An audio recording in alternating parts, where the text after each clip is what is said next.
සත්සිත සනසවන්නට මෙත් සිත පතුරුවාලෝ නූතනයේ සදහම් හඬ පටිගත කළ උත්තම දේශනාව අමාදාහාර දිය ගලා ගලා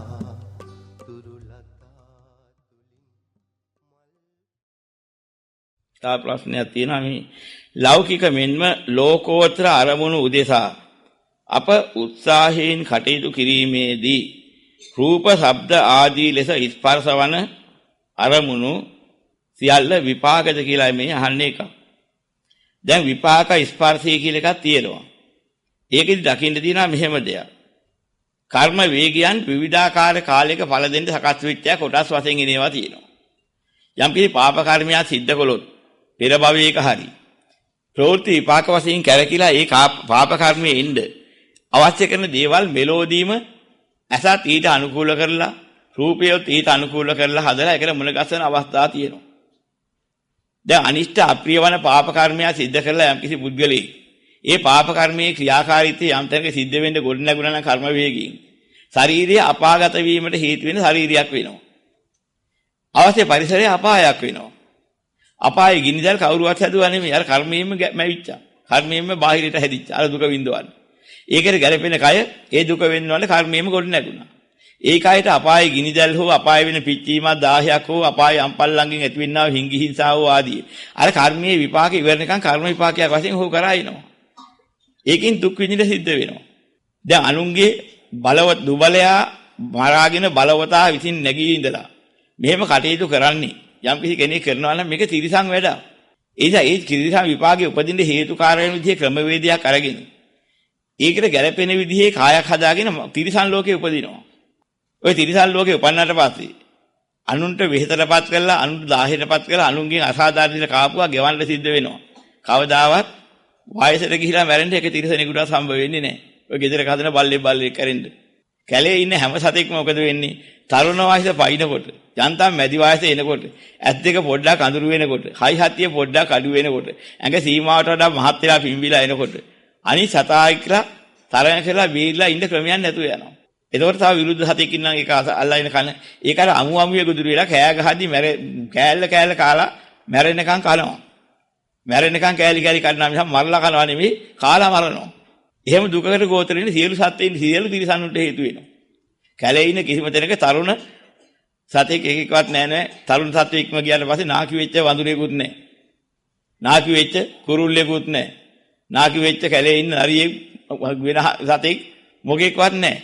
ගෝණෙක් මේක එකෙක්වත් නැහැ නාකි වෙලා මේ ඇවිදලා. දැන් මිනිස්සු ඉන්නකොට මිනිස්සු අතර ඉන්න සත්තු නම් ඉන්නවා. දැන් මිනිස්සු හරකෙක් හැදුවොත් එහෙම. යා ගණ්ඩේ ගණ්ඩා බැරුව අන්තිමට ඇස් පේන්නෙත් නැහැ. වල පිටි යන්නත් බෑ. හති හෙලෙල හිමින් ගාට ගිහිලා ඉතින් අන්තිමට පැත්ත වැල්ලත් ඉඳලා මැරෙනකන් ඌ රැකවරණක් දෙනවා. ඌ මැරෙනකන් කාටවත් අයින් කන්න දෙන්නේ. හැබැයි කැලේ හිටියනම් ඔය හරක ඔච්චර නෙමෙයි යන්තම් පොඩ්ඩක් අඩු වෙනකොටම ඒක මරාගෙන කන්න කොටියක් හරි පැනලා ඉතින් ඒක මරනවා. අමු අමිය කාලා මරනවා. අර මිනිස්සු අතර ඉන්න කීප දෙනෙක් විතරක් ওই ටික නැතුව ඉන්නවා. අනිත් සැලී ඉන්න සෑම සතෙකුටම කර්ම විපාක බල දෙන්නේ ලෝකෙම ක්‍රමයක් හැදිලා. ඒ ක්‍රම වේදයක හැටි. ඉතින් අන්න ඒ වගේ අවස්ථා තියෙනවා. ඒ වගේ සැප විපාක දෙන්න දුකක් ඉන්නේ නැති වෙන ලෞකික වශයෙන් ඔය ඉන්න කයට දෙව්ලොව තියෙනවා. සුඛං සුඛ විපාකං. සුදු සහ සුදු විපාක. කායත් පහපත්. ලෙඩ රෝග ආදීන් අමාරුවකුත් නැහැ. බාහිර පරිසරයේ දුර්ගන්ධයකුත් නැහැ. ඒ වගේම ආහාරයේ හැඟියකුත් නැහැ. මහන්තියලා කන්න දෙයක්කුත් නැහැ. ඒකට ගැලපෙන දෙපැත්තම හැදිලා. මේක ක්‍රමයක්. ඉතින් ඒ වගේ මේ ලෝකේ කොහේ හරි උපන්නට පස්සේ මේ ලෝකෙ දැන් කල්ල සුඛං කල්ල සුඛ විපාකං කියන්නේ. මේ මනුස්ස ලෝකේ කළු සුදු සහ කළු සුදු විපාක මිශ්‍ර. ඒ කියන්නේ පීම්පව් දෙකයි පීම්පව් දෙකේ විපාක මිශ්‍ර විපාකයයි විඳින්න. හේතුකාරකන පරිසරය. දැන් මේ වගේ පරිසරයක ඊට අවශ්‍ය කරන කරුණු සසරේදී අර ඉන පාප කර්මයේ වශයෙන් හැදිලා කොට නැගින ඒවත් තියෙනවා. මෙලොවදී තමන් විසින් කරන වැඩ පිළිලකත් කර්ම විපාක වශයෙන් ඒවත් විපාක දෙනවා. මේ කරන කර්මයයි විපාකයයි කියනකොට අපි විසින් මේ මුල් කරලා යම් කිසි කටයුත්තක් කළා නම් ඒ කරපු දෙයට මෙලොව ඉඳන්මත් ඒවැ විපාකින්න පටන් ගන්නවා. ඒක නැති වෙන්නේ නැහැ.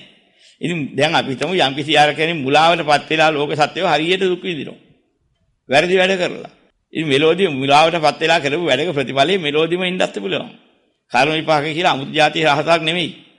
තමන් කිසි වැරදියට වැඩක් කරපුවාම සීනෝන නැතුව වැඩක් කරපුවාම, හිතුවාකාර වැඩක් කරපුවාම ඒකෙන් Tamanට වෙන අවේද Tamanටම තේරෙන්නේ නැහැ. ඒ වැඩිම Tamanට අවේදක් වෙලා ක්‍රියාත්මක වෙනවා. අන්න එහෙම ඒවා තේනවා මෙලෝදිම ඒවත් කර්මයේ විපාක. ඉතින් ඒක කර්ම විපාක කියන්නේ අන්න එහෙම ඒවා. ඒ වගේනවා. ඉතින් මේ ලෝකේ හොඳයි කියලා ගත්තා නම් මූලික කර්මයක්. මනුස්ස ලෝකේ කොච්චර හොඳද? ඔය මූලික කර්ම ගන්න අවිද්‍යාවෙන් වැහිලා තියෙන මේ මනුස්ස ලෝකේ විශාල මහා ජල ගැලීම් වෙනවා. කඳු කඩා වැටෙනවා.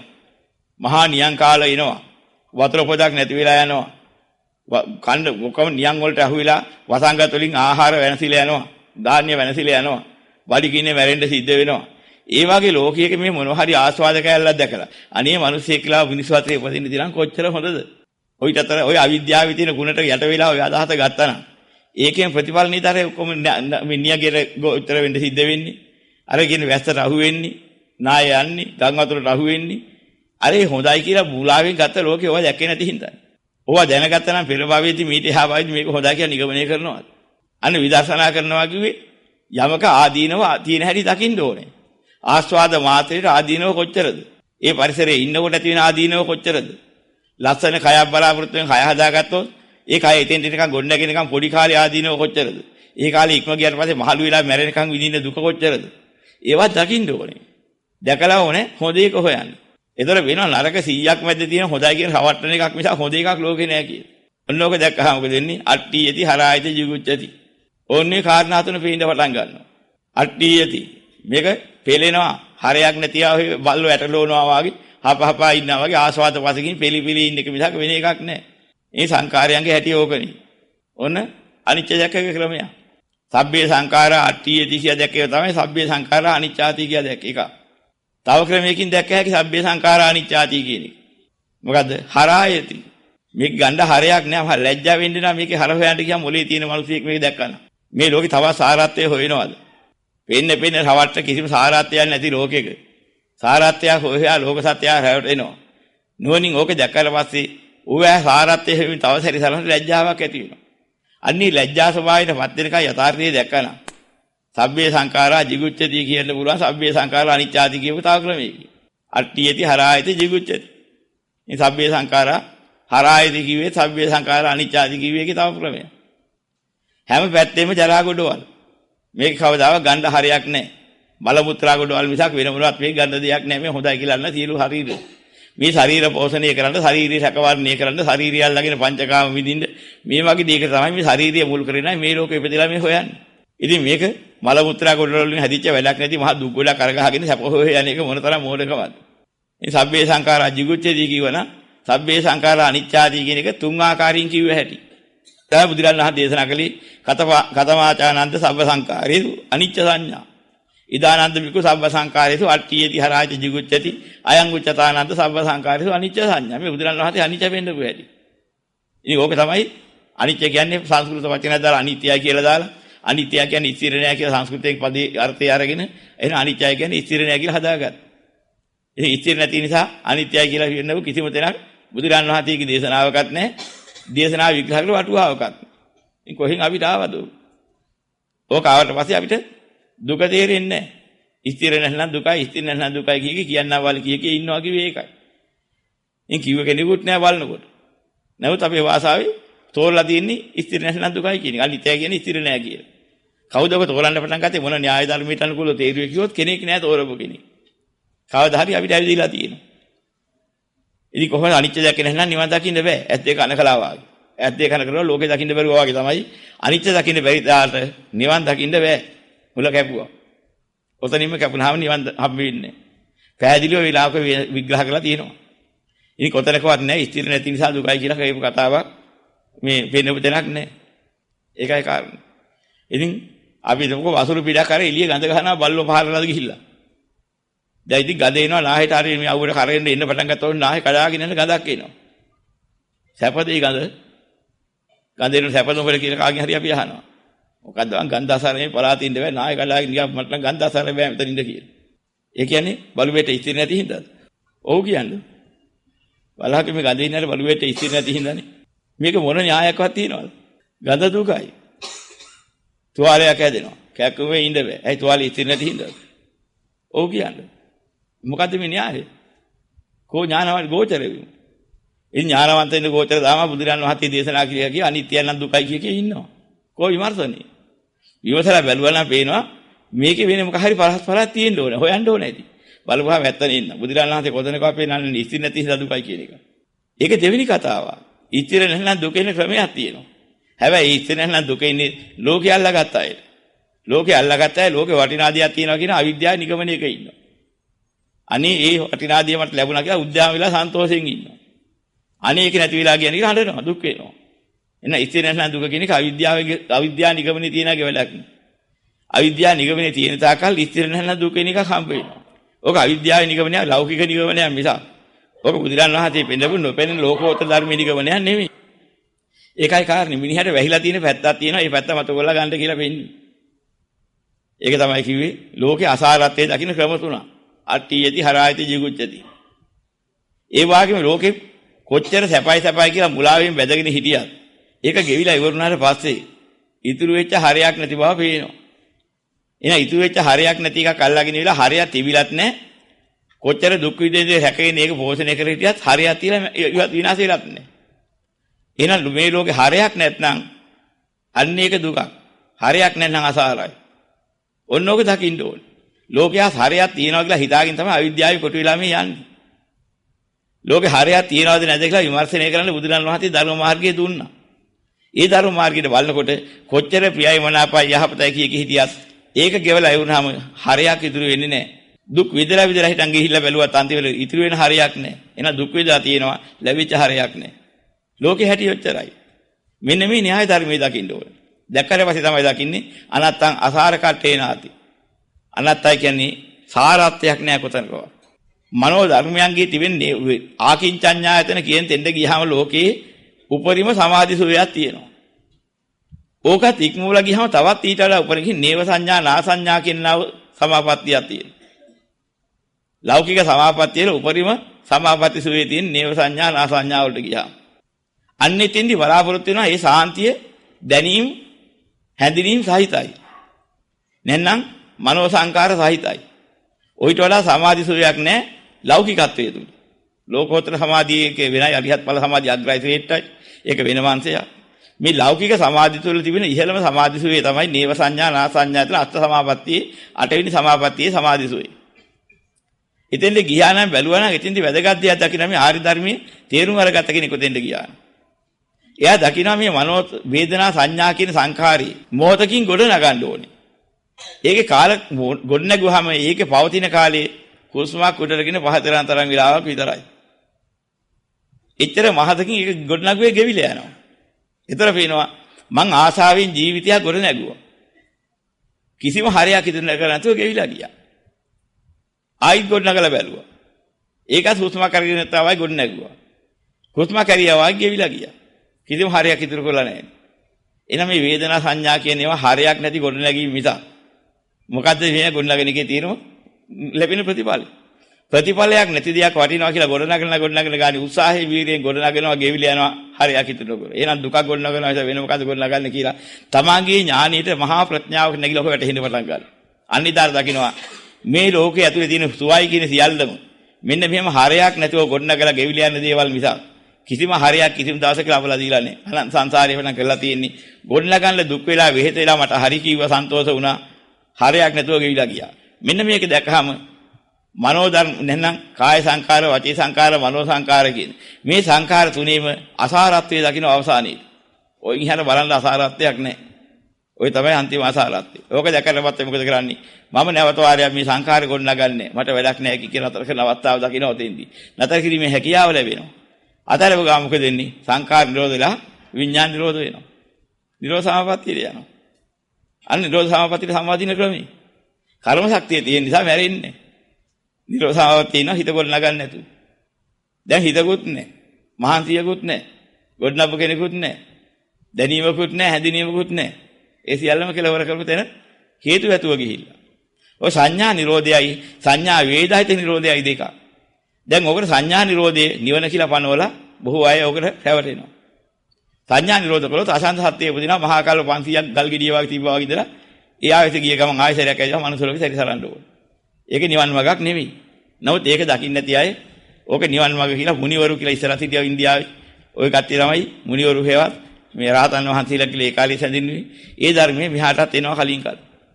ආවහම මිනිසුන්ට ඕක දුන්නාම මිනිසුත් කරගෙන මහා කල්ප 500ක් ළඟින්ට යනවා. ගිහින් එහෙ උපදිනවා දන්නේ නැහැ උපන්නද කියලාවත්.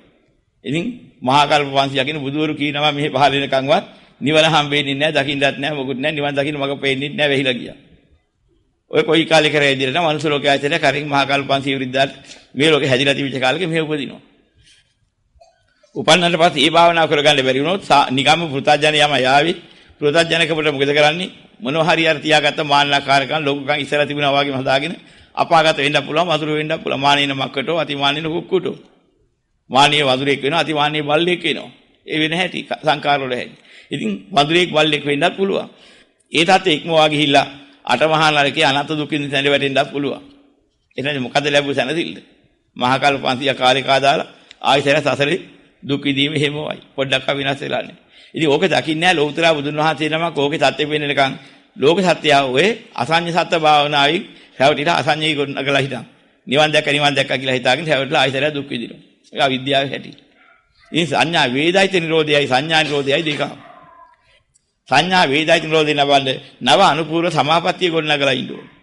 ඒ සමාපත්තියෙන් ගිහිලා කෙලවර තමයි සංඥා වේදයිත නිරෝධය එන්නේ. ඒක තමයි බුදුරණන් වහන්සේ නව අනුපූර්ව සමාපත්තිය පෙන්නපු නිරෝධ සමාපත්තිය. යද සංඥා නිරෝධ කළා නිරෝධ සමාපත්තිය කියලා අද හිතාගෙන අපරාධය අමාරු වෙනවා. චතුර්ථ ධානයට සමාන උපරිම සමාපත්තිය චතුර්ථ ධානය හා සමානයි. නමුත් වෙනසට තියෙන්නේ මොකද්ද? හිතේ දොස් දැකලා හිත නිරුද්ධ කරන ක්‍රමයක් තියෙනවා. අවිද්‍යාව නිරුද්ධ වෙන්නේ නැතුව. ඒකෙන් කය පටිසන්ධි වශයෙන් කය ගිහිල්ලා හිටන් රූප පටිසන්ධිය ලැබනවා. ලැබලා රූප වශයෙන් පැවැත්මේ ජීවිත රූපයේ පැවතිලා මේ මහා කල්ප මේ 500ක් යනකම් අර කාලේ ගෙවනවා දන්නේ නැහැ. ගල් ගෙඩියක් තිබ්බා වගේ ශරීරේ කොහේ තිබ්බා තද නින්දකට ගියා වගේ. තද නින්දට ගිය කෙනාට මොනවද තේරෙන්නේ නැහැ. හැබැයි ජීවිතේ පවතිනවා. අන්න එහෙම මනෝමය කයකින් ගිහිලා හිටන් ওই ලෝකෙ උපදිනවා. මොකුත් තේරෙන්නේ නැතුව ජීවිත කාලේ පවතිනවා. ඉතින් මැස මදුරුව කෑවා කියන විදියක් නැහැ. මේ මස්ලේ කයක් එහෙ නැති හින්දා. එහෙම කරදරේකුත් නැහැ. තිබුණා ටික තමුන් දන්නේ නැහැ. මහා කල්ප 500 කවද්ද ගෙවිලා ඉවර කියලා දන්නේ නැහැ. ඉවර බව දන්නවා මිස. කොච්චර කාලයක් හිටියද බලපුවාම තත්පර 10ක් හිටියද කියලා මතක නැහැ. මොකද ආවර්තන කරන හිතක් තියෙන්න ඕනේ මෙච්චර කල් ගියානේ දැන් කියලා මතක් වෙන්නේ. එහෙම හේකුත් නැති නිසා මහා කල්ප 500 කියන ඔච්චර අනන්ත කාලයක් ගියා. කර්මයේ ශක්තිය කවදා හරි ගෙවිලා ඉවරුන දාට. S2 පියාඹලා S1 කැරියා වගේ ඒ මොහොත විතරයි දකින්නේ. අන්න එහෙම අවස්ථා තියෙනවා. ඉතින් ඒ නිසා ඔක හරි භයානකයි. තේරුම් ගන්න භාවනා කරන පළියට කියන පළියට ප්‍රඥාවෙන් ධර්මයේ තේරුම් ගන්න නැතුව ඔහම කරනකොට හුඟ දෙනෙක් අමාරු වැටෙනවා. ඔක තෝරා ගන්න ඕනේ. ඉතින් මේ ගහන්නේ ලෞකික ලෝකෝත්තර අරමුණු උදෙසා අප උත්සාහයෙන් කටයුතු කිරීමේදී. ඉතින් උත්සාහයෙන් කටයුතු කිරීම තමයි හැම මොහොතකම කරන්නේ. මම කිව්වේ ඒකයි. හිතන්නත් උත්සාහ කරනවා. වේදනා සංඥා මනෝ සංකාර කියන වේදනා සංඥා කියන ටික උත්සාහයෙන් ගොඩනගන බව දැනගන්නේ මම ඒකයි කිව්වේ නේව සංඥා නා සංඥා යන අවස්ථාවේ. ඒ අවස්ථාවේ තමයි ඒක දකින්නේ. එතකන් තේරෙන්නේ නැහැ ඒකේ වෙනස් වීම. එකින් එකට තේරුම් ගන්නවා. යමක් දුක කියලා තේරුම් ගන්න ක්‍රමයක් තියෙනවා. සැපක් කියන එක දුකක් කියලා තේරුම් ගන්න ක්‍රමවේදයක් එන ක්‍රම සිද්ධියක් බුදුරජාණන් වහන්සේ පෙන්වනවා පැහැදිලිව දැනගන්න. පංචකාමී හරි සැපයි කියලා ලෝකයා කියනවා. සැප ස්වභාවය තියෙන නිසාම සැපයි කියනවා. නැති එකකට නෙමෙයි කිව්වේ. එහෙම සැපාස්වාදියා පංචකාමී තියෙනවා. තියෙන නිසාම ලෝක සත්‍යය එක පංචකාමී සුවයි කිව්වා. දැන් මේ පංචකාමී සුවයි කියන බුද්ධිලා ඊට වඩා සැපක් පෙන්වන්න දෙලා තියෙනවා ධානා සුවයි. මේ පංචකාමී తాවකාලිකයි මේකට අත්නහම සතරපා උප්පද්දියට හේතු වෙන මානසික දූෂ්‍යතාවයන් හැටියට බොහොම ආසන්නයි. ලෝභයේ ද්වේෂයේ බොහෝ කොට නැගිනවා මේ සැපත් පස්සේ යන්න ගියාම මෙහෙම මේකේ ආදීනව දැකලා ආස්වාද වුණාට ඊට වඩා මේක භයානකයි නිකන් දකින්නකොට මේට වඩා හොඳයි ප්‍රථම ධානයට ගියා නම් ඒ සමාධිය කියලා හිතනවා. යම් කිසි කෙනෙක් උත්සාහ කරලා වැඩවලලා ප්‍රථම ධානය ලබා ගත්තා නම් ඒ ප්‍රථම ධාන සමාපත්තියට සමවැදුනහා පේනවා. මේ ප්‍රථම ධාන සුවේ ඊට වඩා හරි සාන්තයි ප්‍රණීතයි. මේකට හරි බාධාවක් නෙමේ කාමච්ඡන්දේ. කාමීට හිත ඇදලා යන්නේ. ඒතකොට දකින්න ඒකේ කරදරකාරී දෙයක් නේ කියලා. එතකන් කාමිය හරි සැපයි කියලා හිතා හිටපු එක නා දැන් පේනවා. මේක මහා වස කරදරයක්. මට මේ ඊට වඩා අග්‍ර සැනසෙල්ලට මහා බාධකයක්. අන්න එදා දකින්නවා කාමයේ දුකයි කියලා. මොකක් නිසාද? ඊට වඩා සුවයක් ලෝකෙ තිබිලා දැක්කා. හැබැයි බුදුරජාණන් වහන්සේ කියනවා ඒක සුවයක් කියලා කියනවා. ඒක සුවතරයක් කියලා කියන්නේ. ඒක උපරිම සුවය කියලා කියන්නේ නැහැ බුදුරජාණන් වහන්සේ. ඒක ප්‍රථම ධානය සුවයක්.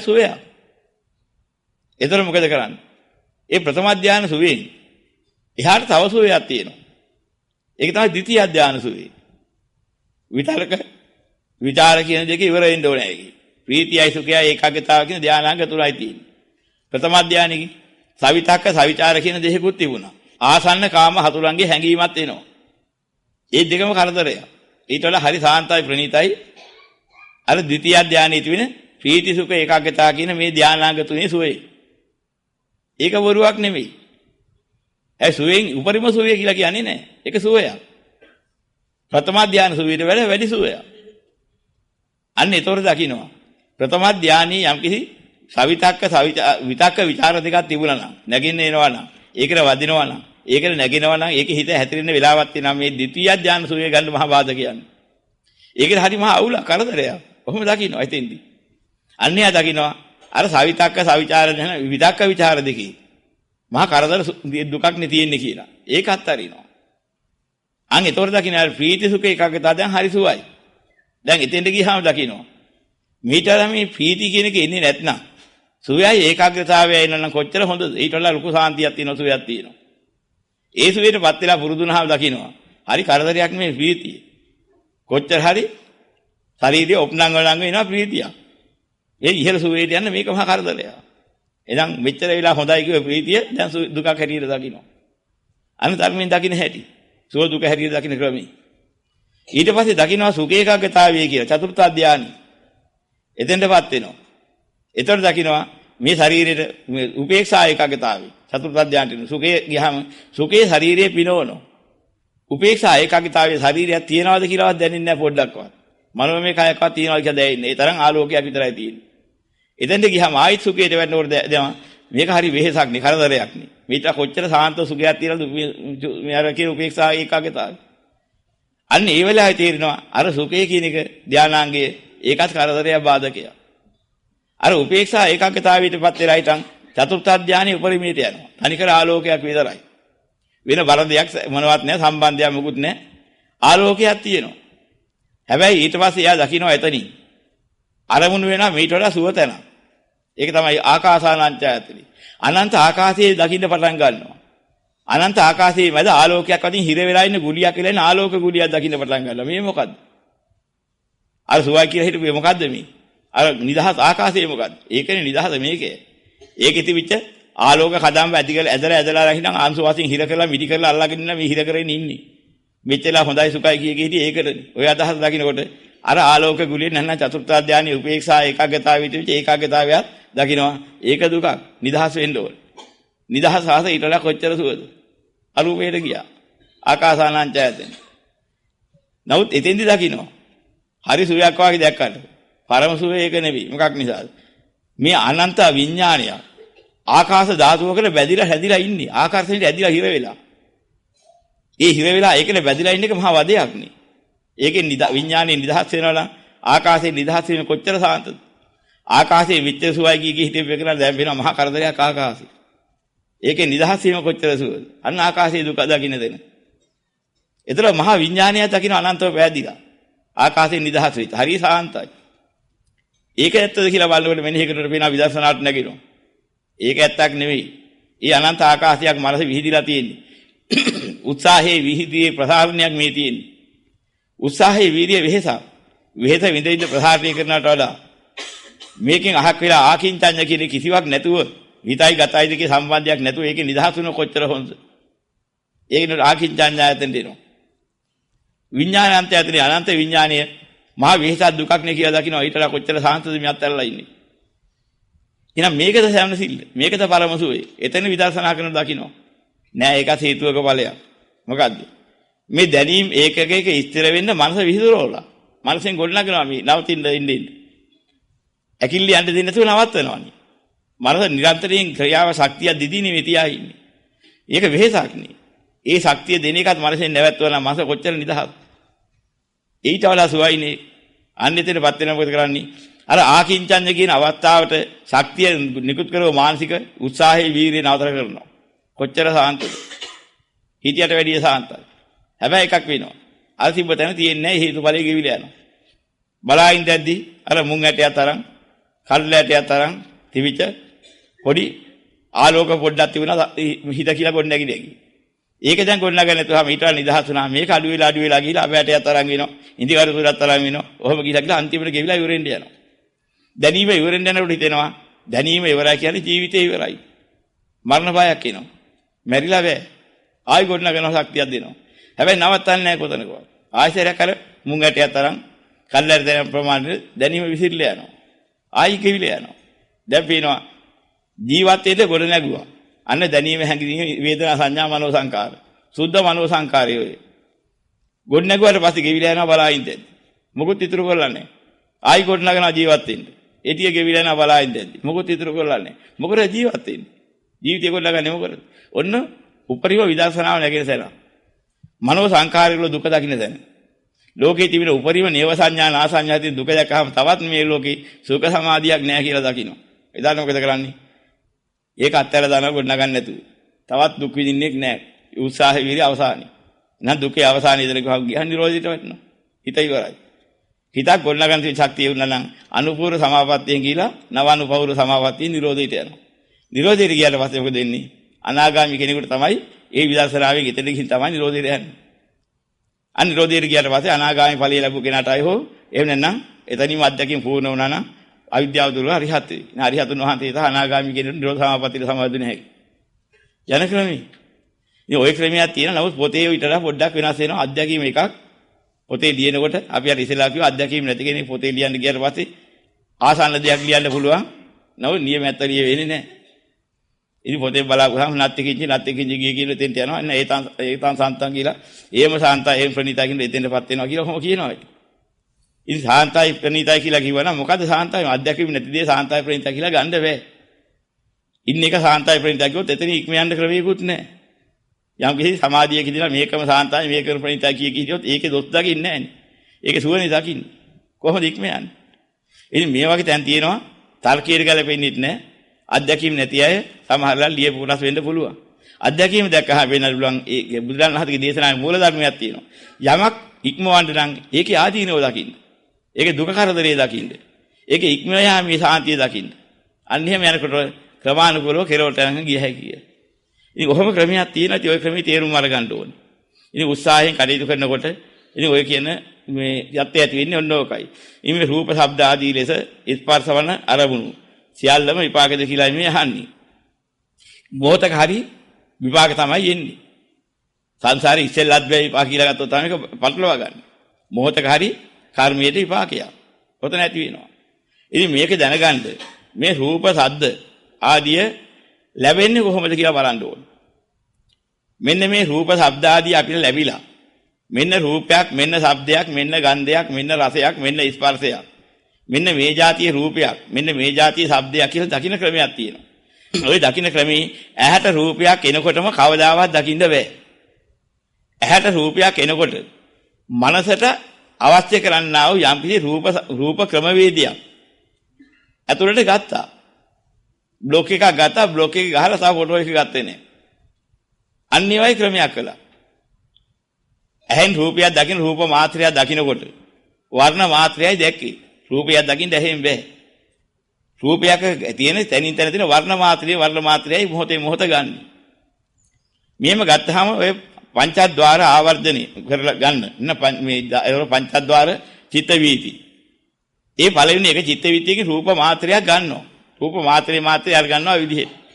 ඒතර වර්තමාන මාත්‍රයේ ගෙවිලා යනවා. ඒතර මොකද වෙන්නේ? ඔය ගත් එක මනෝද්වාරයෙන් අරගන්න මනෝද්වාර චිත්ත වීති තුනකින් බලවත් කරන්න ඕනේ. එතකොටයි අර බ්ලොක් එකේ යථා සටහන් හම්බ වෙන්නේ. බ්ලොක් එකේ සටහන කිව්වේ ඇහින් චක්කුද්්වාර චිත්ත වීතියකින් ගත්ත සටහන. දැන හඳුනා ගන්න හම්බ වෙන අවස්ථාවයි ඔය කියන්නේ අර කියන මනෝද්වාර චිත්ත වීති තුනක් යනකොට. පළවෙනි චිත්ත වීතියේදී සටහන ගත්තා. සටහනෙන් බ්ලොක් එකක් ගත්තා. පංචද්වාර චිත්ත වීතියේ සටහනේ බ්ලොක් එකක් ගත්තා. පළවෙනි චිත්ත වීතිය ගොඩනගලා මනෝද්වාර චිත්ත වීතිය. ඒක තව සුද්ධ කරගන්න. තවත් ඒකට අනුබද්ධ ආධාරක මනෝද්වාර චිත්ත වීතියක් යනවා. ඒ මනෝද්වාර චිත්ත වීතියට ගියහම ඒක දැනගන්නවා වැඩහුරුකමක්. මොකද්ද කියලා හරියට නිශ්චයක් නැහැ. රතු පාට දෙයක්, කහ පාට රුහුරු දෙයක්, හතරක් දෙයක්, එහෙම එකක් දැක්කා මොකද්ද කියලා දැන් පෙට්ටියක්ද දැක්කෙත් නෑ, ගල් ගෙඩියක්ද දැක්කෙත් නෑ, එහෙම තෝරාගත්තේ නෑ. තවත් එකක් යනවා චිත්ත වීතිය. ඒකට අනුබද්ධ ආධාරක. අන්න ඒකට දකින්නවා මේ ගල් ගෙඩියක් නේ. මේ පෙට්ටියක් නේ. මේ ලස්සන හදලා තියෙන මැටි ගුලියක් නේ. අන්න ඒ වගේ ඒ දේ හරියට හඳුනා ගන්න දෙන්න වෙනවා. හැබැයි ඇලුම් කලේ නෑ තාම. ගැටුනේත් නෑ. ඔන්න හැටි හඳුනා ගන්න එනකොට මනෝද්වාර තුනක් ගිහිලා තමයි. මෙන්න රූපයක්, මෙන්න මේ જાතිය ශබ්දයක්. මෙන්න මේ කෙනෙක් ස්ත්‍රී රූපයක්, මෙන්න පුරුෂ රූපයක්, මෙන්න යම් කිසි ෆොටෝ චිත්‍රයක් මේ ආදි වශයෙන් දැනගන්න ඕනේ තුන්වෙනි මනෝද්වාර චිත්ත වීතිය. ඒතකොට ඒ වගේම දැනගන්නවා. මේ අහවල් නම් ඇති කෙනා, නැත්නම් මේ මිනිස්සෙක්, මේ තරුණයෙක්, මේ තරුණියක්, මේ ළමයෙක්, මේ මිනිස් ළමයෙක්, මේ බලු පැටියෙක්, මේ ලොකු බල්ලෙක්, ඔය ආදි වශයෙන් ඔක්කොම දැනගත්ත හැකි. ඒ දැනගන්න මට්ටම එන්නේ අරගන්න ඒවා මනෝද්වාර අවස්ථා තුනක් ඉක්මවලා. තුන්වෙනි මනෝද්වාරයට ආවට පස්සේ ඔන්න ඔතෙන් දෙනකම් ගන්න පුළුවන් රහතන් වහන්සේගේ ගණීමේ එනවා ඔතෙන් දෙනකම්. රහතන් වහන්සේට ඔයින් එහා ගන්න නැති නිසා. ඔය ටික රහතන් වහන්සේගේ මනෝද්වාර තුනකින් පූර්ණ වෙලා එනවා. ඉතින් මේක හරි ප්‍රශ්නයක්. දැන් මේක අහන්නේ මොකද්ද මේ අහන්නේ මේකෙන්? මේ ස්පර්ශ අරමුණ මේ සියල්ල විපාකද කියලා මේ අහන්නේ. මේක මේ පටිච්චසමුප්පන්නව මේ මෙනෙහි කරන ආකාරය කියලා දෙන්න එක තමයි මේ දැන් පටිච්චසමුප්පන්නේ විග්‍රහ කළේ. පටිච්චසමුප්පන්න මෙනෙහි කරන ආකාරයේ ප්‍රකාශ කරන්න කියලා මේ ඉල්ලීම කළේ. දැන් ඉතින් මේක මොකද්ද වෙන්නේ? ওই චිත්ත වීති හතර පටිච්චසමුපාද හතරක් අනුබද්ධව ක්‍රියාත්මක වෙනවා ඔබට. ඒක හරිය ගැඹුරුයි. මහා සාගරයේ වැස්සා වාගේ මේක කියන්න ගියෝ. හැබැයි පොඩ්ඩක් කියා දෙන්න මේක ගැඹුරව තෝරගන්න මෙහෙම ප්‍රශ්න අහන්නේ මෙහෙම එකක් මේ විසඳලා තියෙනවා බුද්ධ ශාසනේ. ඒක කියා දෙන්න ඕන නිසා මේ පොඩ්ඩක් කියා දෙනවා. මෙන්න මේකේ පළවෙනි චිත්ත වීතියක් හටගෙන ඇහැට රූපයක් අරමුණු වෙනවා. මෙන්න බුදුරන් වහන්සේ දේශනා කරපු ධර්මයේ සරියුත් මහ රහතන් වහන්සේ ඒ ශ්‍රාවක ඥානීන් විග්‍රහ කරලා දීපු හැටි. ඔය ඇහැට රූපයක් එන වෙලාවට මේ විඥානය හැදිලා එන ආකාර ක්‍රමේ. අන්න ඒක තමයි ඉස්සෙල්ලා වෙන්නේ. මොකද්ද? යත්මින් සමයේ යම් සමයක සෝමනස්ස සහගතං මේ දිට්ඨි සම්පයුක්ත චිත්තං uppannං හෝති. දැන් සෝමනස්ස සහගත දිට්ඨි සම්පයුක්ත හිතක් උපදිනවද? මේ ඉස්සෙල්ලා පටන් ගන්න හිතක් ගැන මේ කියන්නේ. එතකොට දැන් මේ දිට්ඨි සම්පයුක්ත හිතක් උපදිනවා කියනකොට මේ ඒක මූල පටන් ගන්න ආකාරය මොනවද? රූපාරම්මණං වා සද්ධාරම්මණං වා ගන්ධාරම්මණං වා රසාරම්මණං වා පොට්ටබ්බාරම්මණං වා ධම්මාරම්මණං වා රූපාරමුණක් සද්ධාරමුණක් ගන්ධාරමුණක් රසාරමුණක් පොට්ටබ්බාරමුණක් ධර්මාරමුණක් කියන මේවෙන් කෝක හරි එකක් අල්ලගෙන යම් යම් වා පනාරම්භ ඒ කෝකක හරි එකක් මුල් කරගෙන තස්මින් සමේ එසමෙහි අවිද්‍යාපත්‍ය සංඛාර අවිද්‍යාව ප්‍රත්‍යයෙන් සංඛාර වේ. ඔන්න ඇහැට රූපයක් ඇවිල්ලා ඉස්සෙල්ලාම අරමුණ එනකොට ඇහැට රූප අරමුණක් එන මොහොතේ දැන් පටන් ගන්න චක්‍රිය පටන් ගත්තා. ඔන්න ඔක තමයි අපි කිව්වේ පළවෙනි පංචද්වාර චිත්ත වීතිය. ඔන්න පළවෙනි පංචද්වාර චිත්ත වීතියේ පටිච්චසමුපාද චක්‍රිය. මොකක්ද යන්නේ? යම් යම් වාපනාරබ්බ සත්‍යින් සමේ අවිජ්ජාපත්‍ය සංඛාරා සංඛාරපත්‍ය විඥාන විඥානපත්‍ය නාම නාමපත්‍ය චට්ඨායතන චට්ඨායතනපත්‍ය පස්සෝ පස්සපත්‍ය වේදනා වේදනාපත්‍ය තණ්හා තණ්හාපත්‍ය උපාදාන උපාදානපත්‍ය භව භවපත්‍ය ජාති ජාතිපත්‍ය ජරා මරණ. අශෝක පරිදි මේ කැල නෙමෙයි ජරා මරණ ඉතින් ඵලෙන් කොටස ඉවරයි. ඔන්න පළවෙනි පංචද්වාර චක්කුද්වාර චිත්ත වීතිය. ඒ චිත්ත වීතිය අවසානට ගිහිල්ලා තම භවාංග දෙකකින් හරි මේ තදාරම්මන දෙකකින් චිත්ත වීතිය චිත්තක්ෂණ 17 කෙලවර වෙනකොට ඔන්න ඒක පටිච්චසමුපාදයෙන් ක්‍රියාත්මක වෙලා ඉවරයි. හැබැයි ඕකට අනුබද්ධ ආධාරක චිත්ත වීතිය ඊළඟට පටන් ගන්නවා මනෝද්වාර. මේ මනෝද්වාර චිත්ත වීතිය යනකොට අර ඉස්සෙල්ලා ගිය ක්‍රමයට ඕනනම් කියන හැම හුඟක් වෙලා යනවා මේක නිකන් තේරෙයිද මන් දන්නේ කියනකොට. පළවෙනි චිත්ත වීතිය ඔය කියන පටිච්චසමුප්පාදයෙන් කිව්ව පටිච්චසමුප්පාද චක්‍රයේ අවසානයේ ජරා මරණ කියන දෙයට යනකොට අන්න ඒකෙ සිද්ධ වුණා එක දෙයක්. මොකද මේ පටිච්චසමුප්පාද මේ චිත්ත වීතියත් එක්කලා හටගත්ත චිත්ත වීතියක් මෙන්න මෙහෙම. අතීත භවාංග චලන භවාංග උපච්ඡේද පංචද්වාරා වජන චක්කු විඥාන සම්පටිච්ඡන සම්තිර්ණ වොත්තපන ජවන ජවන හතයි. තදාරම්මන දෙකයි. චිත්ත වීතිය චිත්තක්ෂණ 17 සම්පූර්ණයි. මේ පැත්තෙන් පටිච්චසමුපාද එක චක්‍රය සම්පූර්ණ. ඔන්න පළවෙනි දැන් අපි අහන්නේ ඇහැට රූපයක් පේනකොට දැන් අපි දකින්නේ නැති නමුත් වෙහෙස කරව අපි කරන දෙයක්. මේක ක්ෂණයකින් සිද්ධ කරනවා අපිට තේරෙන්නේ නැහැ පටිච්චසමුපාද වෙච්ච හැටි මේ කිව්වේ. පටිච්චසමුපාද චක්‍රයේට පළවෙනි චක්කුද්්වාර අතිමහන්තාරාමන චිත්ත වීතිය පටිච්චසමුපාද චක්‍රයක් ඔය කිව්වේ. මේක හරි ගැඹුරුයි. පොඩ්ඩක් කියා දෙන්නේ මේක නැවත නැවත අහන්න නැතුවත් ඉදී එක්ක. නැත්නම් මේක කියන්න වෙනවා ලොකිය බෑ. කිව්වහම තේරෙන්නේ ඒක ඕනනම් දැනගන්න ඕන කෙනෙක් ඉන්නවා තව තවත් අහලා තේරුම් ගන්න. දෙකෙන් එක. දැන් මොකද පළවෙනි චක්‍රය ඉවර වෙනකොට අනිසරේ දෙවෙනි පටිච්චසමුපාද චක්‍රය පටන් ගන්නවා දෙවෙනි පළවෙනි මනෝද්වාර චිත්ත වීති ආරම්භයත් එක්කලා. අන්න පළවෙනි මනෝද්වාර චිත්ත වීති ආරම්භ වෙනකොට මොකද වෙන්නේ? ඒකේ අර භවාංග චලන කියන එතෙන්ට එනවා. භවාංග චලන භවාංග උපච්ඡේද මනෝද්වාරා වජ්ජන. ජවන කියලා ජවන හතක්. තදාරම්මන දෙකකින් පළවෙනි මනෝද්වාර චිත්ත වීතිය ඉවරයි අනුබද්ධ ආධාරක. ඒ ආධාරයෙන් කලේ මොකද? අර ඇහැට ආපු රූපේ බ්ලොක් එක ගන්න. ඇහැට ආපු රූපේ ඒ මොහොතේ ගත්ත චක්‍රයේ සටහනේ බ්ලොක් එක. එන්න එක් තියෙන ඒ සටහන මනසට වැද්දාගත්ත ඔන්න ඔය කියනවා වූ දෙවෙනි පටිච්චසමුපාද චක්‍රය. මේ දෙවෙනි මනෝද්වාර චිත්ත වීතිය. ওই මනෝද්වාර චිත්ත වීතිය පටන් ගත්ත තැන් පටන් කෙලවරින්ද ආයතරයක් පටන් ගන්නවා. අනුබද්ධව නැගුණ දෙවෙනි පටිච්චසමුපාද චක්‍රය. අවිජ්ජාපත්‍ය සංඛාරා සංඛාරපත්‍ය විඥානං විඥානපත්‍ය නාමං නාමපත්‍ය පස්සෝ පස්සපත්‍ය වේදනා වේදනාපත්‍ය තණ්හා තණ්හාපත්‍ය උපාදාන උපාදානපත්‍ය භව භවපත්‍ය ජාති ජාතිපත්‍ය ජරා මරණ. දෙවෙනි පටිච්චසමුපාද චක්‍රය ගියා. දෙවෙනි මේ පළවෙනි එකේ මේ අර මනෝද්වාර චිත්ත වීතියට. එන්න දැන් පංචද්වාර චිත්ත වීති එකක් ගියා. මනෝද්වාර චිත්ත වීති එකක් ගියා. පටිච්චසමුපාද එකකින් ඒ දේ ගොල් නැගිලා ඉවරයි. මේ පොඩි මොහොතක් තුළ සිද්ධ වෙන දෙයක් මේ කියන්නේ. ඊට පස්සේ මොකද වෙන්නේ? සටහන ගත්තා මිස මේ සටහන හඳුනාගත්තේ නෑ තාම. තුන්වෙනි දෙවෙනියට එනවා. නැවත මනෝද්වාර චක්‍රය. මනෝද්වාර චිත්ත වීතිය. ඒ තර කරන ක්‍රමයේ තමයි. භවාංග චලන, භවාංග උපච්ඡේද, මනෝද්වාර වජ්ජන, ජවන මේ ඊට පස්සේ ජවන හතක් ගිහිල්ලා තදාලම්බන දෙකක් කියලා දෙකකින් ඉවර වුණා. තුන්වෙනි දැන් දෙවෙනි මේ මනෝද්වාර චිත්ත වීතිය ගියේ. ඕකට යනකොට එයා දැනගත්තා අර දැකපු දර්ශනේ මොකද්ද මන්ට පෙට්ටියක් වගේ එකක් කණුවක් වගේ එකක් ටිකක් රතු පාටට තිබුණා. ඕන් කොහොම මට්ටමක පතකේ. ওই මට්ටමට ගොඩ නැගිලා ඉවරයි. දැකපු දර්ශනේ මනස මෝරවල ගන්න හැටි. ඊට පස්සේ නා තුන්වෙනි එක. අර විදිහටම මනෝද්වාර චක්‍රය ක්‍රියාත්මක වෙනවා. මනෝද්වාර චිත්ත වීතිය. මොනවද? භවාංග චලන, භවාංග උපච්ඡේද, මනෝද්වාර වජ්ජන, ජවන 7යි, තදාරම්මන 2යි.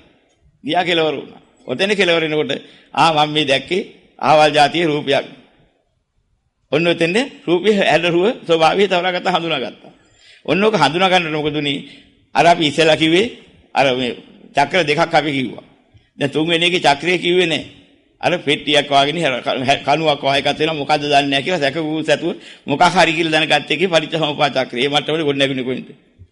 අවිජ්ජාපත්‍ය සංඛාරා සංඛාරපත්‍ය විඥාන විඥානපත්‍ය නාම රූපං නාම රූපපත්‍ය චට්ඨායතන චට්ඨායතනපත්‍ය පසෝ පසපත්‍ය වේදනා වේදනාපත්‍ය තණ්හා තණ්හාපත්‍ය උපාදාන උපාදානපත්‍ය භව භවපත්‍ය ජාති ජාතිපත්‍ය ජරා මරණ. ඒකේ තුන්වෙනි අවස්ථාවේ පටිච්චසමුප්පාද චක්‍රය ක්‍රියාත්මක වුණා. අර කියන තුන්වෙනි චිත්ත වීතියට. ඒ කියන්නේ එකක් පංචද්වාර චිත්ත වීතිය මේ චක්කුද්වාර චිත්ත වීතිය අනික මනෝද්වාර චිත්ත වීති දෙකක් ගියා ඒ තුනට. දැන් සම්පූර්ණ කරගන්න හතරවෙනිට ආවා මනෝද්වාර චිත්ත වීතිය. අන්නේ ලායි තමයි මේ අහවල් පුද්ගලයෙක් නේ. මං හිතුවේ කණුවක් කියලා හදන්නට හිටගෙන ඉන්න ඕනේ. මේ අහවල් එක කරන්නේ. අන්න ඒ වගේ දැනීම හොඳට පූර්ණ කරලා දැනගන්න හතරවෙනි මනෝද්වාර චිත්ත වීතිය එන්න ඕනේ. ඒකත් අර ක්‍රමයට වෙනවා. මනෝද්වාර ආවජන ඒ වගේම ඉන්නේ ඉස්සෙල්ලා මේ භාවාංග චලන භාවාංග උපච්ඡේද මනෝද්වාර ආවජන ජවන 7යි තදාලම්බන 2යි. අන්න චිත්ත වීති 4ක් ගිහින් ඉවරයි. ඔතෙන්දී සම්පූර්ණ යමක් හඳුනා ගන්නකොට. අන්න ඒකට යන හතරවැනි චිත්ත වීති යනකොට ඒකේ පටිච්චසමුප්පාද චක්‍රයක් තියෙනවා. අන්න ඒක තමයි අවිජ්ජාපත්‍ය සංඛාරා සංඛාරපත්‍ය විඥාන විඥානපත්‍ය නාම රූපං නාම රූපපත්‍ය සලආයතන. දැන් චට්ඨායතන දෙන්න ගංග ආවේ. දැන් ඉනවා සලආයතනෙ. සලආයතනපත්‍ය පස්සෝ පස්සපත්‍ය වේදනා වේදනාපත්‍ය තණ්හා තණ්හාපත්‍ය උපාදාන උපාදානපත්‍ය භව භවපත්‍ය ජාති ජාතිපත්‍ය ජරා මරණ. ඔන්න ඕකට කියනවා ප්‍රවෘත්ති පටිච්චසමුප්පාදයේ චිත්තක්ෂණේ. වර්තමාන චිත්තක්ෂණය කියලා කිව්වේ චිත්තක්ෂණය නෙමෙයි වර්තමානය කිව්වේ ඔන්න ඔය එක ඇහැට පේන රූපයක් අරගත්ත පංචද්වාර චිත්ත වීතියක් අරගත්තා නම් ඒක අනුබද්ධ ආධාරක චිත්ත වීති තුනකින් මෝරෝලා ඒක හොඳට පැහැදිලි කරලා දෙන්න. ඔන්න ඔය කාණ්ඩි චිත්ත වීති හතරක් යන පටිච්ච සමුප්පාද හතරක් යන මෙන්න මේකට කියනවා යම්කිසි කාල සීමාව තුළ වර්තමානයේ කියන සම්මතය. ඕකට කියනවා මේ හිතෙන් රූපයක් දකින්න වර්තමානයි. හරි ගැඹුරුයි. ඉතින් මෙයා තෝරන්න පුළුවන් ද කියනකොට මම කිව්වේ මෙහෙම එකක් බුද්ධාමි කෙස් ගහක් වෙනසක් නැතුව තියෙනවා යම රූපයක් දකින්න ආකාරය. ශබ්දයක් අහන්නෙත් ඔහොමයි. ගන්ධයක් රසයක් ස්පර්ශයක් ලබන්නෙත් ඔහොමයි. ඔය හැම එකකටම අනුබද්ධ ආධාරක මනෝද්වාර චිත්ත වීති තුනක් යන්න ඕනේ. ඒ කියන්නේ ඒක ලැබුණාම ඒකත් එක්ක ඒකාන්තයෙන් ගිහින් තමයි නවතින්නේ. මේ ධර්ම චිත්ත නියමයක්. ඊයනකොට පටිච්චසමුප්පාද හතරක් ඔය හැම එකක් ගන්නෙම ක්‍රියාත්මක වෙනවා. ඉතින් ඒ නිසා මේ පටිච්චසමුපාදයෙන් අහක් වෙච්ච දැකීමක් ඇහිීමක් ගැන කතා කරන්න දෙයක් නැහැ. ඔය ගැඹුර පෙන්නේ මේක හරි ගැඹුරුයි. ඉතින් මේක මේ පටිගත කරගපයා ජල්ලියලි අහන්න. අහනකොට තේරුන්නේ නැත්නම් හරි තේරිලා හිටන් පොඩ්ඩක් හරි තේරුන්නේ නැත්නම් ආයිත් අහන්නමයි. එතන නැවත වගේ සුද්ධ කළා විග්‍රහ කළා දෙනවා. ඒකත් නැවත අහන්න. ඔය අහනකොට හේතු වාසනා තියෙනවා නම් ධර්මයේ ගැඹුර රස විඳින්න. අභිධර්මයේ හේතු වාසනා තියෙනවා අභිධර්මයේ කියන්නේ තෝරා ගන්න. ඔය කියන්නේ ගැඹුර තේරෙයි. වැටහුණාම පුදුම සාන්තියක් එනවා මේ බුදුරන් වහන්සේගේ අනන්ත ඥානෙ කොච්චරද. උන්වහන්සේගේ ඥානෙ විග්‍රහ කරලා දුන්න සාරිපුත්ත මේ රහතන් වහන්සේගේ ශ්‍රාවක ඥානෙ මොනතරම් ගැඹුරුද. උන්වහන්සේලා මේවා කෙස් ගහට පෙන්ලා දීලා තිනවා අපිට මේ හිතා ගන්න බැරි දෙයක්. අපි ඇහැට රූපයක් පේනවා, කනට ශබ්දයක් ඇහෙනවා, නාසයට ගන්ධයක් දැනෙන මේ ස්වභාවයෙන් නිකම් සිද්ධ වෙනවානේ. අපි හිතන්නේ ඔහොම එකක්. ස්වභාවයෙන් සිද්ධ වෙන්නේ නැහැ. ඔන්න ඔය කාරණේ සිද්ධ වෙන්නේ. ඒක හැම එකක් ගානේ. එහෙනම් දැන් ඔතන කියනකොට අපිට තේරෙන්න ඕනේ. දැන් ඉතින් ඇහැට පේන එක පටිච්චසමුප්පාද, කනට ඇහුණු ශබ්දේ පටිච්චසමුප්පාදද නැද්ද? දැන් කියන දෙයක් තියෙනවා. නාසයට දැනෙන ගන්ධය දැවුන එක පටිච්චසමුප්පාද නැද්ද? පටිච්චසමුප්පාද චක්‍ර හතරකින් ක්‍රියාත්මකයි තමයි රූපයේ පෙවෙන්නේ, සද්දය ඇහුනේ, ගන්ධය දැවුනේ, රසය දැවුනේ, ස්පර්ශය දැවුනේ. ඉතින් හිතට ගන්න එක. ඔය හිත පහළ වෙන හැටි තමයි කිව්වේ පංචද්වාරයෙන් හිත ගොඩ නැගිච්ච හැටි. මොනවද? රූප දකින්න, ශබ්ද අහන, ගඳ දැනගන්න, රස දැනගන්න, ස්පර්ශ දැනගන්න හිතක් ගොඩ නැගුණේ පංචද්වාර හිතේ ඔන්න ඔය මනෝද්වාරයෙන් තමයි ගොඩ නැගුණේ. ඔන්න ඔය ගොඩ නැගුණාට පස්සේ ඔය හැම එකක් ගානෙම අවිද්‍යාව තෘෂ්ණා බලවත් වෙනකොට සසර ගමනේ පුතඥ මානසිකත්වයේ හෝ නැත්නම් සසර ගමනේ හේතු වෙන මානසිකත්වයේ තියෙනකම් හතරවැනි පරිච්ඡසමුපාද චක්‍රයක් නැගිනවා. අන්න ඒක තමයි ඵල දෙන පරිච්ඡසමුපාදේ. ඔය කියන පරිච්ඡසමුපාද චක්‍රය අර ඉස්සෙල්ලා කිව්ව විදිහට පරිච්ඡසමුපාද චක්‍රයක් නැගිලා මනෝද්වාරිය බලවත් වුණාම අන්නේ බලවත් වෙන මනෝද්වාරිය හට ගන්නවා චිත්ත ජවන හත. ඔන්න ඔය ජවන හතෙන් පළවෙනි ජවනේ ඒක මේ අත්බැවීදීම යම්කිසි කර්ම විපාක වශයෙන් ගෙවන්න හේතු වෙන්නා වූ ditta ධම්ම වේදනීය විපාකයක් ගෙන දෙනවා. අන්න ඒකේ මැද පහ අනන්ත සංසාරයේ කවදා හෝ උප්පත්තියක් ගෙන දෙන්න හේතු වෙන්නා බල නිපදවනවා. ඒකේ අවසානයේක මතු භවයේ ලැබුණොත් මතු භවයේ ගෙනත් දෙන්න බල නිපදවන නැත්නම් අහෝසි වෙනවා. ඔන්න ඔය මැද පහ තියෙන්නේ ඔන්න ඔය කියන හතරවැනි චක්‍රේ ගියහම ඒ කියන්නේ මනෝද්වාරයෙන් ගියේ මනෝද්වාර චිත්ත වීතිය හතරවෙනි චිත්ත වීතිය ගොඩ නැගුණොත් තමයි සසල ගමනට හේතු වෙන අபிසංකාර නැගින්නේ. එතකන් නැගෙන්නේ ප්‍රවෘත්ති විපාක වල හරිය විතරයි. එන රහතන් වහන්සේට ඔය හතරවෙනි එක නැගෙන්නේ නැහැ. ඒක ආදීනව දැකලා ඒකෙන් නිදහස් වුණාට පස්සේ උන්වහන්සේට චක්කුද්්වාරයෙන් පෙනීම තියෙනවා. සෝතද්්වාරයට ඇහිම තියෙනවා. ඇහිච්ච එක හඳුනා ගන්නවා. හොඳට පැහැදිලිව හඳුනා ගන්න පුළුවන්. ඒක අල්ලගෙන ඇලීමයි ගැටීමයි මුලාවටයිපත් වෙන්නේ නැහැ. මොකද හතරවෙනි එක ගොඩනගාගෙන තමයි ඒකට යන්නේ. එහෙනම් පුත්‍ජජනියෝ අරියත්තටපත් වෙනකන් ඔන්න හතරකින් ගිහිලා පහක් සම්පූර්ණ කරගන්නවා. මේ ඇහෙන් කනින් දිවෙන් නාසයෙන් ගත්තා වූ ධාරිය මුල් කරගෙන හටගත්තා වූ අර කියන මනෝද්වාර චිත්ත වීති හතරක් ගොඩනගලා හතරවෙනි එකේ භුක්තියෙන් තමයි සසර ගමන් කරන්නේ. මහා බලවත් පව්කම් වල ශක්තිය ගොඩනගන්නේ. මනස ඔතෙන් ගොඩ නැගුවේ නැත්නම් කරපු කර්මයේ විපාකයේ බලවත් නැහැ. කර්ම විපාකයේ බලවත් වෙන්නේ අවිද්‍යාවේ බලවත්කම නිසා ඔන්න හතරවෙනි පරිච්ඡසමුපාද චක්‍රේ ගොඩ නගලා. අන්නේ චිත්ත වීතිය ගොඩ නැගුණාම ඒකේ පරිච්ඡසමුපාද චක්‍රෙත් එක නැගිනකින් තමයි සසල ගමනට හේතු වෙන අபிසංකාර ගොඩ නැගින්නේ. මේක හරිය ගැඹුරුයි. ඉතින් මේ චක්‍ර දකින්න ඕනේ නැහැ නිවන් දකින්න. මේ ධර්මීය ස්වභාවයක් ඔය කියන්නේ. මේවා න්‍යායානුකූලයි. විද්‍යානුකූලයි. මේක නිකන් ආවට කියලා පෙන්නන එකක් නෙමෙයි. ඉතින් මෙහෙම සිද්ධියක් තියෙනවා මේ ලෝක සත්‍යයේ සිත් ගමන් කිරීමේදී පටිච්චසමුප්පාද චක්‍රය යන හැටි. ඉතින් මේ හැම එකක්ම පටිච්චසමුප්පාද හේතු වශයෙන්, ප්‍රත්‍ය වශයෙන්, අඤ්ඤමඤ්ඤ වශයෙන්, සම්පවිත්ත වශයෙන් කියන හතර ආකාරයකින් බැඳිලා 16 ආකාරයකින් ওই මොහොතේ ක්‍රියාත්මක වෙනවා. හතර ආකාරයේ පටිච්චසමුප්පන්න ඔය කියන ලක්ෂණ හතරකින් ක්‍රියාත්මක වෙනවා මොකද හේතු ප්‍රත්‍ය අඤ්ඤමඤ්ඤ සම්පයුක්ත කියලා. ඉතින් ඕවා විග්‍රහ කරන්න කිව්ව මුළු දවස් ගාණක් විග්‍රහ කරන්න දෙනවා එකින් එක. අනික අර පිස්සු හැදෙනවා මොන වගුලන්ද මේ අපි ආවේ බන අහලාද මොනවා හරි තෝරා ගන්න ටිකක් අහන්න මේ එකින් ප්‍රශ්නයක් දාලා මුළු දවස ගත වෙනවා. ඒක ටික මලක් දොස් කියන්න පුළුවන්. දොස් නොකියවත් හිතට එනවා පෑරීමක්. අපිට තේරෙන එකක් කියන්න බෑ කියලා. ඉතින් මේක නොකිය බෑ මේ අහන්නේ මේ 4 වතාවක් ඇහුවා කිව්ව හින්දා මම මේ විග්‍රහ කළේ. විග්‍රහ නොකරන්න හේතුව මේකයි. මොකද මේක අනික් අයට කී දෙනෙකුට මේක දේරේ 100ට එක්කෙනෙකුට මේක තේරෙන්නේ නැහැ. කාලේ යනවා. ඉතින් මේ 4 වතාවක් ඇහුවත් මම මෙච්චර මේ 4 වෙනි අහපු හින්දා මේ විග්‍රහ කළේ මෙච්චරලා දවස් මේකට ගෙවුවේ. ඉතින් හරි ගැඹුරුයි ධර්මයේ තේරුම් ගන්න ඔහොම එකක්. ඔව්. මුල් තුනේ යනවා. විඥානය එනවා. ඒ විඥානේ අபிසංකාර විඥානයක් නෙමෙයි. අபிසංකාර වලටපත් කරන්නේ 4 වෙනි මේ මනෝද්වාර චිත්ත වීති. ඒක තමයි රහතන් වහන්සේගේ නවතින්නේ. ඒක අවිද්‍යාව ප්‍රත්‍යයෙන් හටගන්නේ හරියයි නැති වෙන්නේ. කුසල මුල පත්‍ය සංකාර උන්වහන්සේට තියෙන්නේ. නමුත් ඒකත් ওই ක්‍රමයේ තමයි යන්නේ. දැන් යම් කිසි කෙනෙක් දර්ශනයක් දැක්කට පස්සේ විපාක හිතක් හටගෙන විපාක හිතෙන් ඔය නැගුවේ අවිද්‍යාව ප්‍රත්‍ය සංකාරා යන ක්‍රමය. කුසල මූල පත්‍ය සංකාරා කියන එක යනවා අනික් අතට. ඒක ගියහම රහතන් වහන්සේට ඉංගිහාට යන්නේ නැත්තේ ආර්ය මාර්ගයේ පූර්ණේ කරලාට කුසල මූල පත්‍ය සංකාරා සංකාර පත්‍ය විඥාන විඥාන පත්‍ය නාම නාම පත්‍ය චට්ඨායතන ඔය ක්‍රමයේ තමයි පළවෙනි එක කියන්නේ. අවිද්‍යාව පත්‍ය කියලා යන්නේ ලෝභ දේශ මොහ මුල් කරගෙන යන්නේ ඒවට. රාග දේශ මොහ. එයාට අලෝභ දේශ මොහ මුල් කරගෙන පරිච්ඡේදෝපාදී ගොඩනගෙනවා කුසල වලට. කුසල වැඩෙන්නේ මේ ක්‍රමයට. දැන් දර්ශනය දකින්න ක්‍රමවේදී අරකයි. ওই දර්ශනේ දකින්නකොට අවිද්‍යාව සහගතව වැඩෙනවා තමයි අවිද්‍යාව පත්‍ය සංකාරා කියලා පටන් ගන්න පරිච්ඡේදෝපාදී යන්නේ. මේක අලෝභාදී සමෝහයේ මේ දර්ශනේ යොමු වෙලා ඉන්නවනම් කුසල මූල පත්‍ය සංකාරා සංකාර පත්‍ය විඥාන කියන සිද්ධාන්තෙන් එක නැගිනවා. ඒකයි වැඩි. ඔව්. සත්පුරුෂ සංසේවනයේ සද්ධර්ම ශ්‍රවණය කියනකොට එතන ගැලපෙන්නේ නැති වෙනවා. මොකද සත්පුරුෂ සංසේවනයේ විශේෂ ගුණයක් ලැබෙනවා. අර සමාධියට ගන්නවා මේ මානසිකත්වයේ සම්බන්ධ කරලා. පොඩි ළමයාට තනියෙන් නැගිටින්න බලනකොට නැගිටින හැටි පොතක ලියා තියෙනවා. අත දිලා කෙනෙක් නැගිට ඕනෝ. දැන් මොකද කරන්නේ? ක්‍රම දෙකක් නේ. ළමයා බයිසිකලයක් පදින්න හදනවා. මේ බයිසිකලය පදින හැටි ළමයි පදින හැටි ඔක්කොම ලියා තියෙනවා පොතක. ගෙන්නේ පිටිපස්සෙන් අල්ලාගෙන වැටෙන්නේ නැති වෙන්න රුකුල් දිදී ගෙනියනවා. දැන් රුකුල හම්බෙන එක නා ඉක්මනට ඒ වැඩේ කරගන්නවා. අනික කෙනා හැදුවට බෑ. මොකද මේ වගේ ඒ සාමාන්‍ය උපමාවක්. ආර්ය මාර්ගයේ ලෝකෝත්තර පැත්ත කවදාවත් සසලිරුවක් දැකලා නැති නිසා. ඒකට රුකුල ඕනෑමයි. නැත්නම් යන්න බෑ. රුකුල නැතුව යන්නේ ලෝතර බුදුන් වහන්සේලා.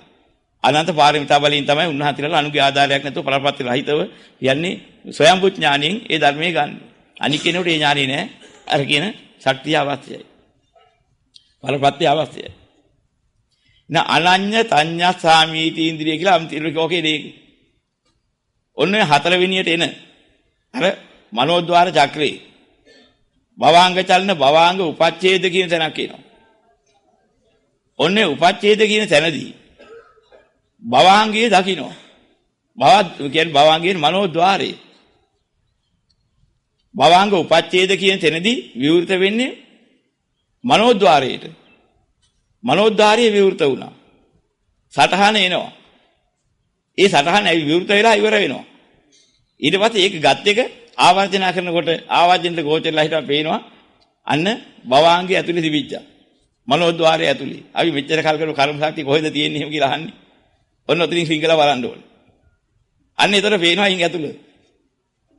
ඔය ඇතුලේ තියෙනවා. මොනවාද? චිත්ත චෛතසික රූප නිබ්බාන පඤ්ඤාප්ති. ඔය ඔක්කොම අහුවිලා තියෙන මේ ලෝකේ හැදිච්ච කෙරෙන්න හැටි ඔක්කොම. ඔන්න ඔය ටික ඔක්කොම ඔය අභ්‍යන්තරේ මෙච්චර කාල සසරේ ගෙනාවු සියලුම අවස්ථා රැහැන් පේන්නේ ඕක ඇතුලේ. ඒ නුවණ ඔන්න ඔතෙන්ට එන්න ඕනේ. ඔතන තමයි නුවණ පිහිටන තැන. සුද්ධ මානසිකත්වයේ සුද්ධ කරගෙන ආවනම් ඇවිදිලා හිටන්. ආරම්භයෙන් සුද්ධ හිතක් ආරම්භ වෙලා ඇලීමෙන් ගැටීමෙන් තොරව විවෘත වෙන්න තැනක් ඔතන. ඕක බලා ගැනීම. බැලුවට පස්සේ මොකද කරන්නේ? ඕකෙන් Taman ගිය පැත්තේ අවශ්‍යතිය ඕකෙන් ඇදලා එනවා ඊට අනුකූලව. ඇලීමට හේතු තිබුණා ඇලීමට හේතු වෙච්ච කැලේ එකතු වෙලා හිටන් ගොල්ල හදලා දෙනවා ආවර්ජන කරනවා. ගැටීමට මුලාවට තිබුණා ඒව ඇදලා දෙනවා. නිර්වාණ ප්‍රඥාප්තිය දෙකින් නිර්වාණයට හම්බෙච්ච එකේ තිබුණා නිවන් පැත්තට එනවා ඒ පැත්තට ආවේ ඒක ඇදලා එනවා එතන. අන්න ඒකෙහිම ඇදලා ආවොත් කොයි වෙලාවක හරි. ඒ චිත්ත වීතිය මාර්ගඵලලාභී චිත්ත වීතිය වලටපත් වෙනවා සෝවාන් පුද්ගලයාට. සෝවාන් පුද්ගලයා පළමුව අවතෙන් ආවේ කොහෙන්ද? ආශේවන ප්‍රත්‍ය ලබාගෙන ආවේ පරතෝഘോഷක ප්‍රත්‍යයෙන් ගිනා අපි ගත්තේ සෝතද්්වාර චිත්ත වීතියෙන් ආවා කිව්වේ ඒකයි. සෝතද්්වාර චිත්ත වීතියෙන් පටන්ගෙන ඔය කියන මේ මනෝද්වාර චිත්ත වීති තුනක් එනකොට තුන්වෙනි මනෝද්වාරය හරි බලවත්. ඒ තුන්වෙනි මනෝද්වාරයේ ආසේවිනි ලබ ඇවිදලා තියෙන නිසා තුන්වෙනි එකේ මනෝද්වාරයේ විවෘත වෙච්ච අවස්ථාවේදී අභ්‍යන්තරේ බොහෝම හොඳට පේනවා නිවන් පැත්තේ තියෙන කොටස් ඔක්කොම.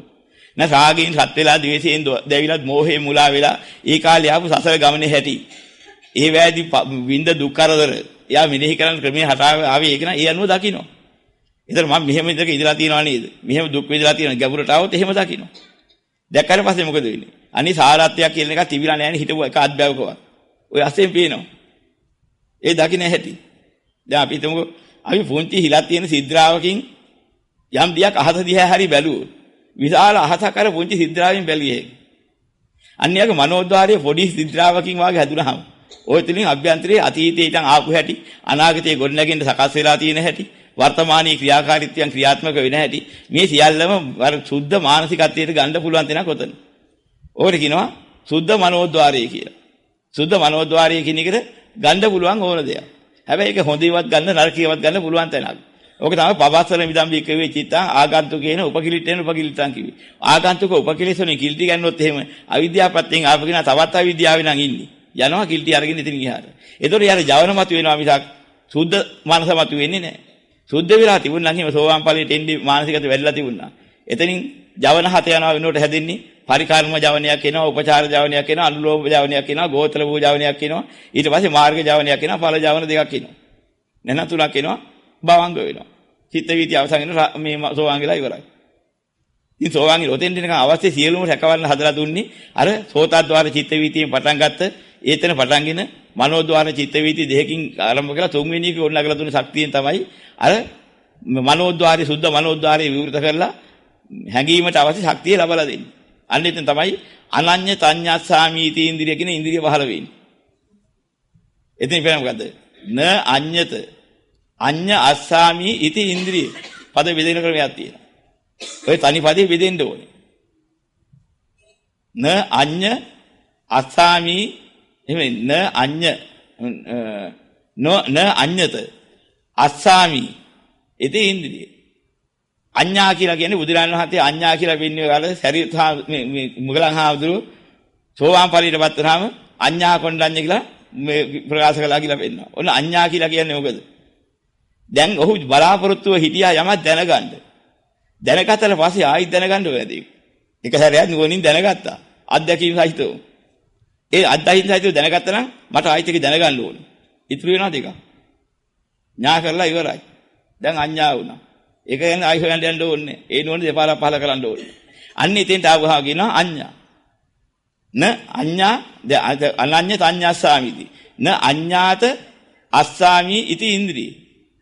තව සැරයක් ඥානීය අර ගැනීමට න අඤ්ඤා කියලා කියන අඤ්ඤා කියන ඥානීයට ඥානීයටපත් වෙලා හිටන් යමක් දැන් ඉතින් ආයෙ බලන්න ඕනේ නැහැ කියලාපත් වුණා නම් ඉතින් අස්සාමි ඉති ඉන්ද්‍රිය. තව කෙනෙක් Tamante ඥානීයට මේ ස්වාමීය කරගන්න ඕනේ නැහැ. අනේ මට කියා දෙන්නකෝ කොහොම හරි නිවන් දකින්න හැටි සෝවාන් වෙන්න හැටි කියලා ආයෙ අහන්න ටිකක් ඉතුරු වෙන්නේ නැහැ. අන්නේ ඉන්ද්‍රිය පහළ වෙනවා. ඒක තමයි ඥාන ඉන්ද්‍රිය. ඒ කියන්නේ ආයෙ සැරයක් කාගෙන්වත් අහන්න ඕනේ නැහැ. සෝවාන් කියන්නේ මොකද්ද? සෝවාන් වෙන්නේ කොහොමද? තමන් අත්දැකීමක් අතල පස්සේ. අනිත්‍යෙන්වත් වුණාම තමයි කියන්නේ අනඤ්ඤා තඤ්ඤාස්සාමීති ඉන්ද්‍රිය පහළ වුණා කියලා. හරි ගැඹුරුයි. මේ න්‍යාය ධර්ම. හැබැයි මේවා දැනගෙන හිටියත් නැතත් අනේ මේ ලෝකේ තියෙන ඒවා අනිත්‍යයි කියන්නේ මේකනේ දුකයි කියන්නේ මේකනේ අනත්තයි කියන්නේ මේකනේ කියලා හිතාගෙන යනකොට ඕම් ඔය ක්‍රමවේදයට අනුකූලව ඔහුට ඥානය වැඩෙනවා. වැඩක් නැහැනේ හරියක් නැහැනේ. මෙහෙම දෙයක් ඇත්ත නේන්න.